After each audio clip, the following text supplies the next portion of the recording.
Som al tram del camí de ronda Colera-Garbet, passant per Port Joan, un dels més espectaculars de l'Albera Marítima, però alhora un dels trams que està tallat pels propietaris d'aquesta finca.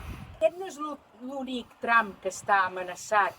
Tota la Costa Brava està ple de trams tallats per propietaris que tanquen il·legalment els camins. Per això, amb la campanya Camins Lliures, SOS Costa Brava vol iniciar un procés de participació ciutadana on tothom ajudi a reobrir aquests camins.